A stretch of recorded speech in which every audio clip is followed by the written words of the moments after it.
Here we are again. Today, Spooktober 19, The Man and the Snake by Ambrose Bierce.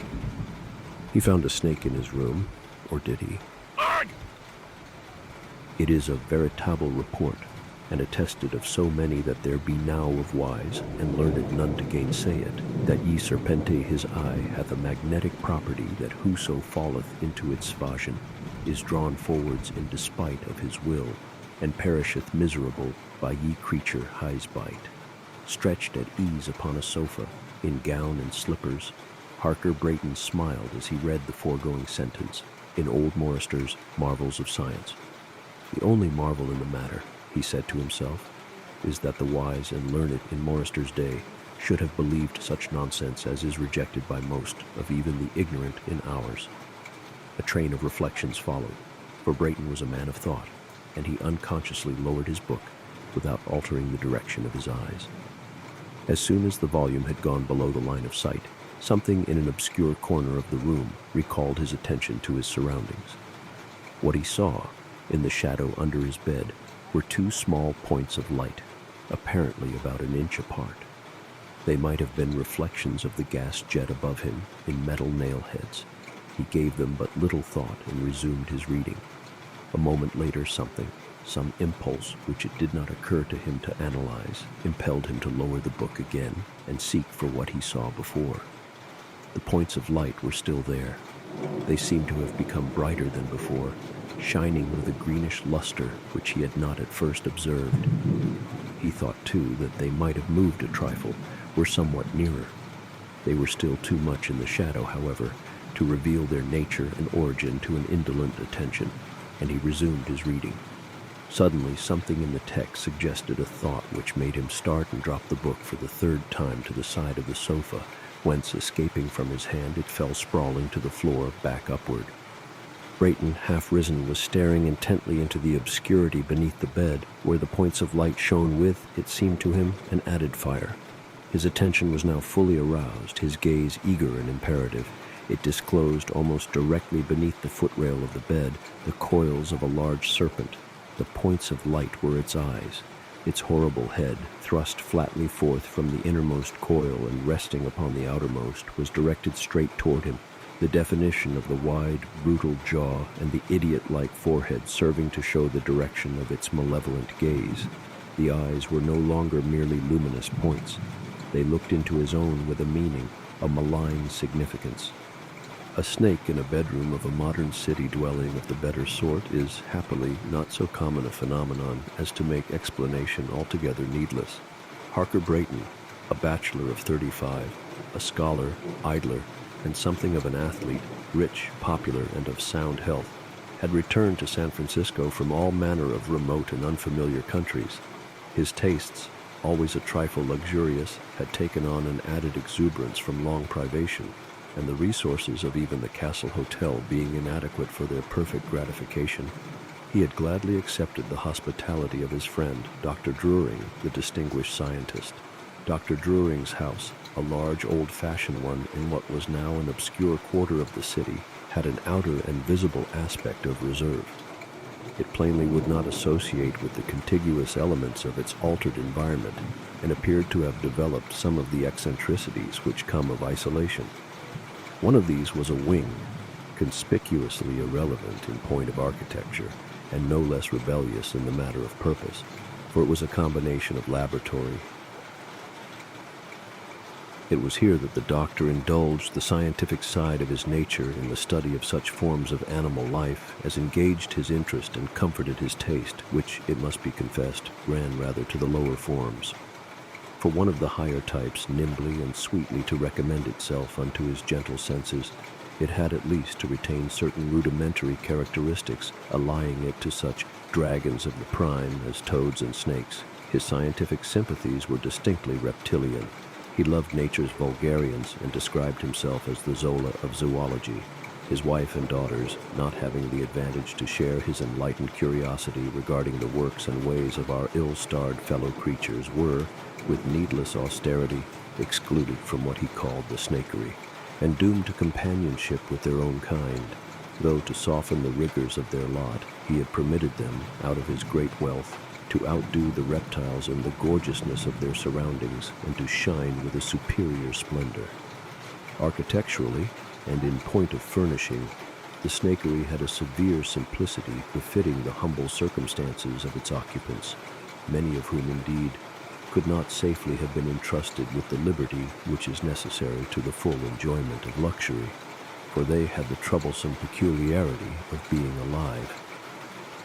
In their own apartments, however, they were under as little personal restraint as was compatible with their protection from the baneful habit of swallowing one another, and as Brayton had thoughtfully been apprised, it was more than a tradition that some of them had at divers times been found in parts of the premises where it would have embarrassed them to explain their presence.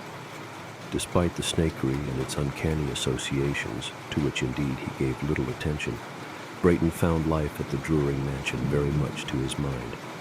Beyond a smart shock of surprise and a shudder of mere loathing, Mr. Brayton was not greatly affected. His first thought was to ring the call bell and bring a servant, but although the bell cord dangled within easy reach, he made no movement toward it.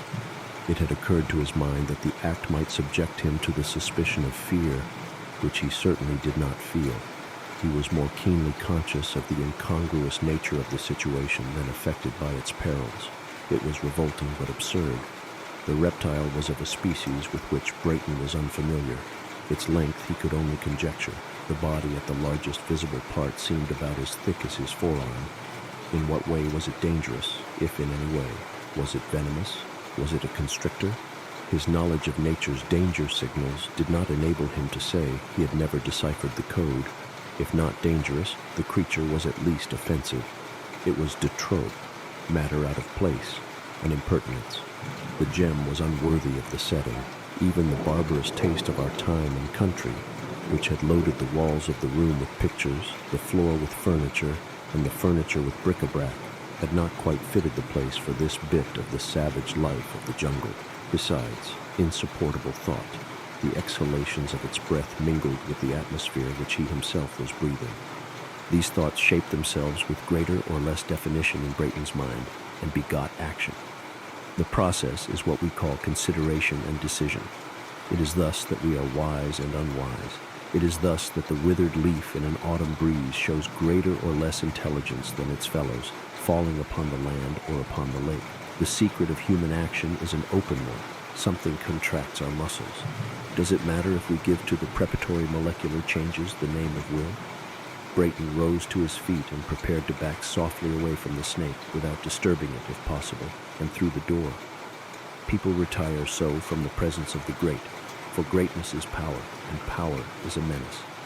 He knew that he could walk backward without obstruction and find the door without error. Should the monster follow, the taste which had plastered the walls with paintings had consistently supplied a rack of murderous oriental weapons from which he could snatch one to suit the occasion. In the meantime, the snake's eyes burned with a more pitiless malevolence than ever. Brayton lifted his right foot free of the floor to step backward.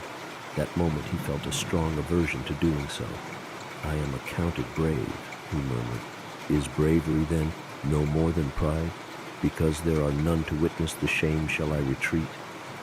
He was steadying himself with his right hand upon the back of a chair, his foot suspended. "Nonsense," he said aloud. "I am not so great a coward as to fear to seem to myself afraid."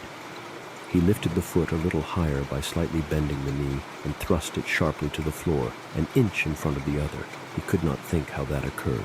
A trial with the left foot had the same result. It was again in advance of the right. The hand upon the chair back was grasping it. The arm was straight, reaching somewhat backward. One might have seen that he was reluctant to lose his hold.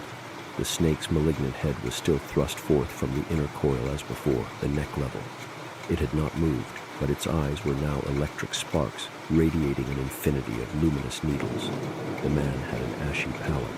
Again he took a step forward, and another, partly dragging the chair, which, when finally released, fell upon the floor with a crash. The man groaned.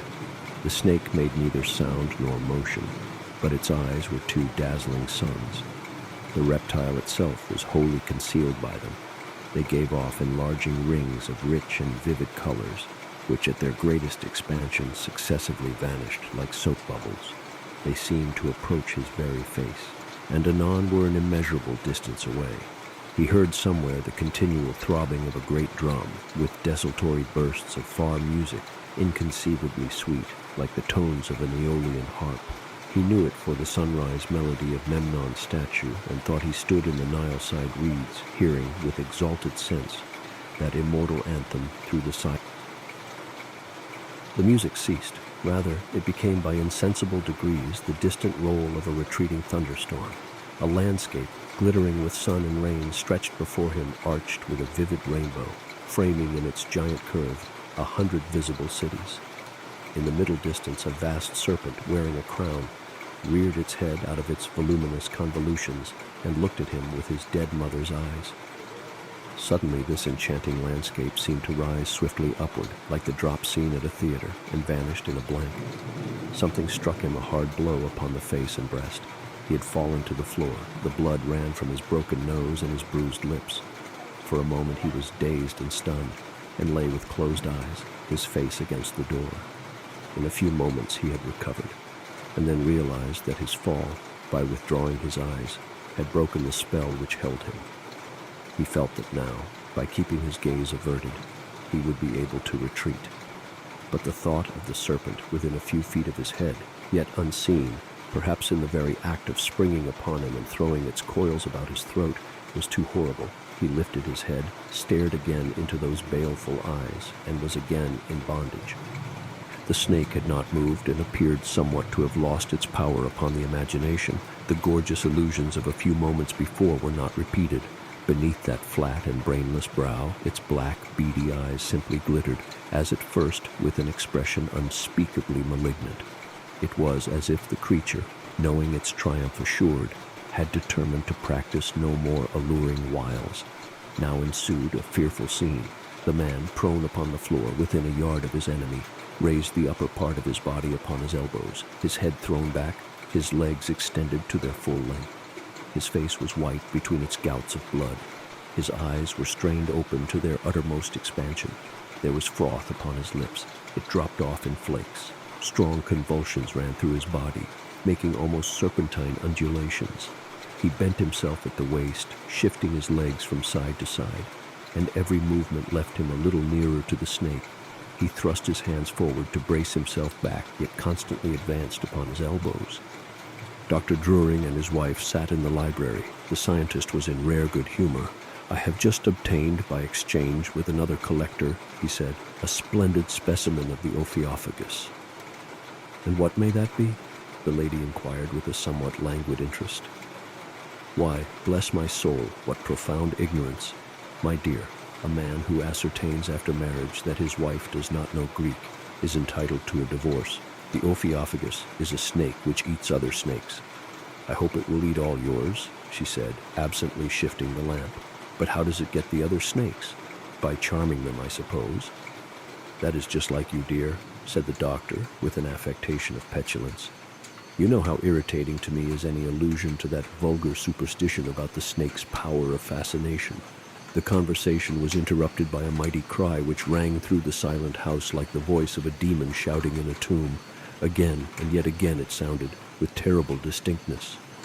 They sprang to their feet, the man confused, the lady pale and speechless with fright. Almost before the echoes of the last cry had died away, the doctor was out of the room, springing up the staircase 2 steps at a time. In the corridor, in front of Brayton's chamber, he met some servants who had come from the upper floor. Together they rushed at the door without knocking. It was unfastened and gave way. Brayton lay upon his stomach on the floor, dead. His head and arms were partly concealed under the footrail of the bed.